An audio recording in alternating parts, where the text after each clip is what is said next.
2025 भर्तियों का वर्ष आज ही सुनिश्चित करें अपना सिलेक्शन और डाउनलोड करें तैयारी कर लो ऐप।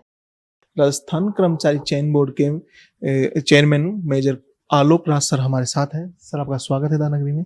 सर जिस हिसाब से जो प्रतियोगी परीक्षाएं चल रही है कंटिन्यू, उसमें अनुपस्थिति जो है विद्यार्थियों की लगातार बढ़ती जा रही है, तो उसको एक बहुत बड़ा फैसला आपने किया है, तो ये कब लागू होगा और क्या रहेगा इसमें?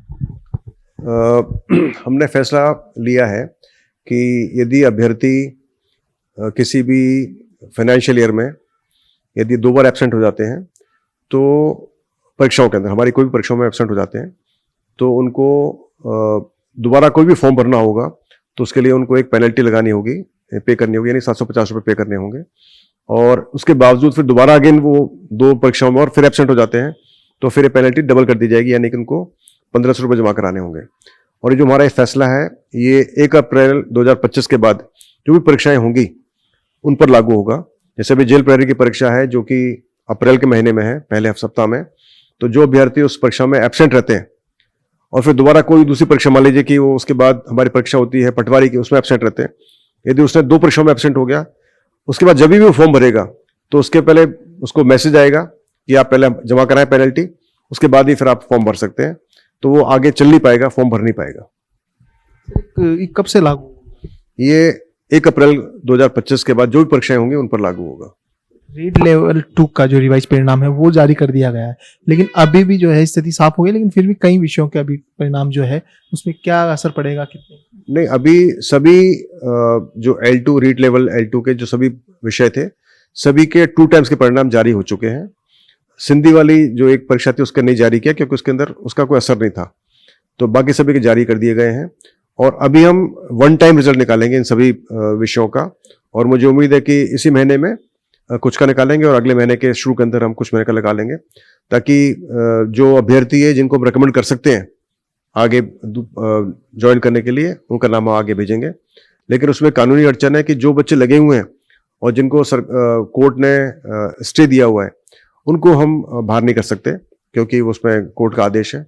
तो कोर्ट का आदेश की पालना करते हुए जहां पर पॉसिबल होगा वहां पर हम 1 टाइम का रिजल्ट निकालकर बच्चों को आगे भेजेंगे, और उसके बाद फिर जब कोर्ट जैसा निर्णय लेगी उस हिसाब से आगे कार्रवाई होगी।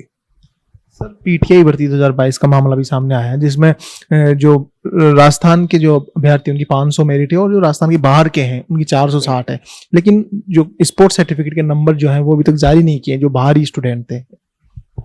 नहीं, सभी के सब मार्क्स जारी हो चुके हैं। अभी कोई ऐसा स्टूडेंट मेरे नज़र में नहीं है, मुझे मालूम नहीं है कि जिसके मार्क्स जारी नहीं किए गए हों।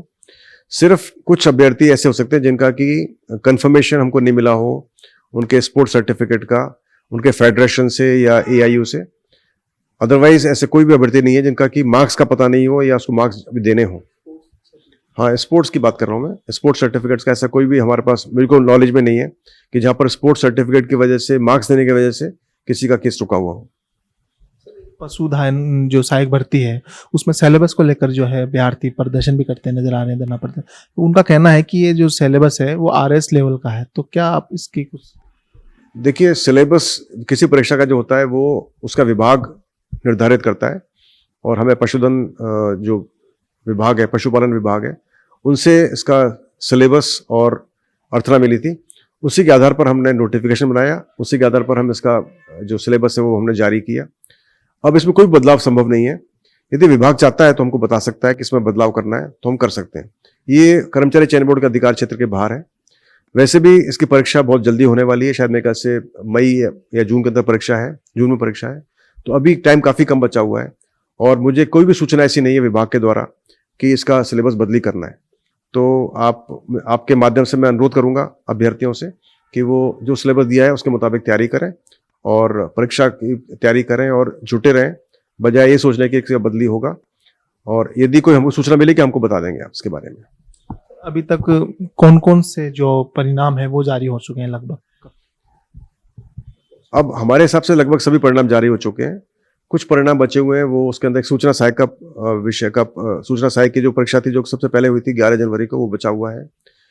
LDC परीक्षा थी जो उसका भी टाइपिंग टेस्ट हुआ है, उसका बचा हुआ है। स्टेनो की परीक्षा, उसका स्टेनो का भी परीक्षा होने वाली है 2nd स्टेज की, उसके बाद जारी होगा। कुछ एक और ICDS और महिला अधिकारिता की जो परीक्षा उनका परिणाम बचा हुआ है, तो ये परिणाम बचे हुए हैं। इसके अलावा सभी का परिणाम जारी हो चुका है। कुछ के जो कुछ पेंडिंग रिजल्ट्स हैं, जैसे L1 का है, फायरमैन का है, PTI का, उनके छोटे छोटे रिजल्ट बचे हुए हैं, जिसका हम प्रयास करेंगे जितना जल्दी हो सके उनका रिजल्ट निकालें। तो ये थे major Alok Raj sir, chairman, जो बता रहे थे कि जो तमाम जो परिणाम है वो लगभग जल्द ही जारी करेंगे। कैमरा पर्सन रमाकांत के साथ मैं अभिषेक, जयपुर।